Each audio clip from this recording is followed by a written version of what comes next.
In June, the U.S. Supreme Court legalized same-sex marriage nationwide, giving same-sex couples a historic victory.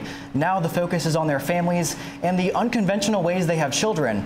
We followed one couple through several emotional weeks as they waited for the birth of their first daughter. He's ready for it. Baby Avery Grace came into the world on October 9th.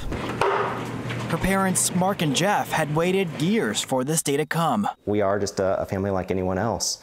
I mean, we've been together for 15 years now, married for 11 years, and we've reached a point in our life where we wanted to, create our own family. These were actually from me, and those were actually from Jeff. To create their family, Mark and Jeff used embryos from an anonymous egg donor. The way we did it, we actually created an equal number of embryos. Half were created from me, half were created from Jeff. 5 days later, doctors transferred 2 fertilized eggs called blastocysts into the womb of another woman. You see it in their eyes so bad they want kids, That woman is Tammy Barnes. When you say like you're a carrier or you're a surrogate, people are like, oh, it's your egg. No, it's not my egg. Like, I'm just the incubator is what I say. Tammy was the gestational carrier and gave birth to Mark's and Jeff's baby.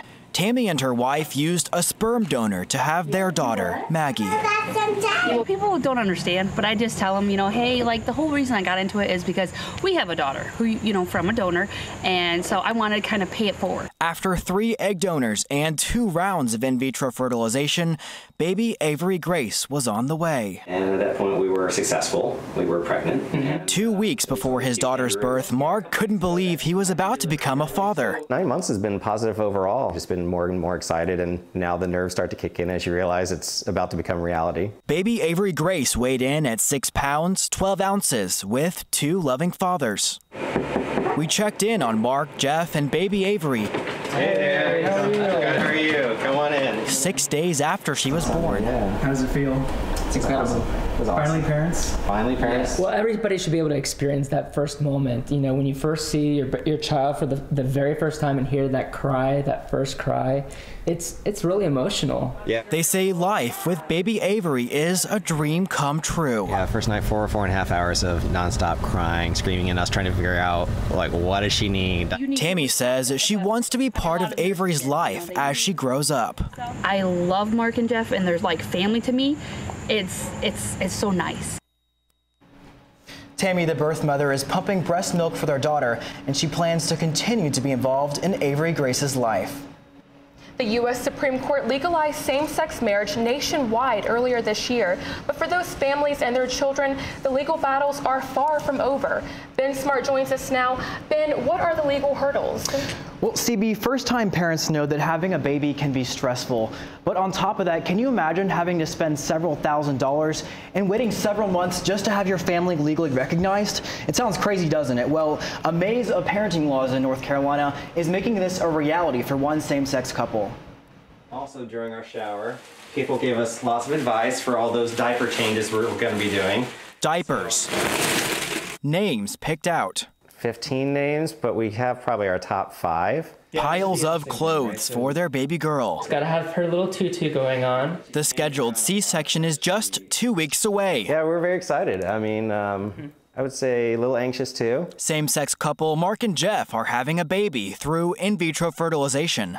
Their friend Tammy is the surrogate mother. They were looking at the ultrasound pictures, and he's like, Daddy's princess. They already love their daughter. But in the eyes of the law, that's not enough to become legal parents. We are both going to independently adopt our own child as if she was a complete stranger. To do that, they've hired the help of attorney Jennifer Tharrington. Mark and Jeff are adopting their child because North Carolina doesn't currently have any laws that contemplate a married same-sex couple having a baby.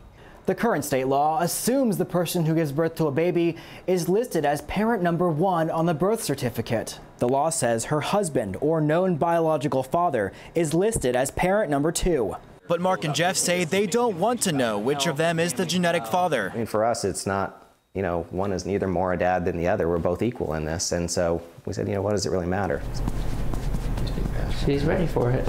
Baby Avery Grace came into the world on October 9th. She lives with her 2 fathers, but for now, Tammy is the legal mother. To me, it's just stupid. I mean, I'm not the parent, I'm just the carrier, but the laws don't see that. The laws have not caught up to where our families are growing and changing. The adoption is expected to take 4 months. They're not totally unprotected, but yeah, they're in legal limbo for a while. The adoption process takes time and lots of money. Letters of reference, full financial disclosures, autobiographies, 3 home visits by social workers, criminal background checks, psychological evaluations, and lawyers' fees.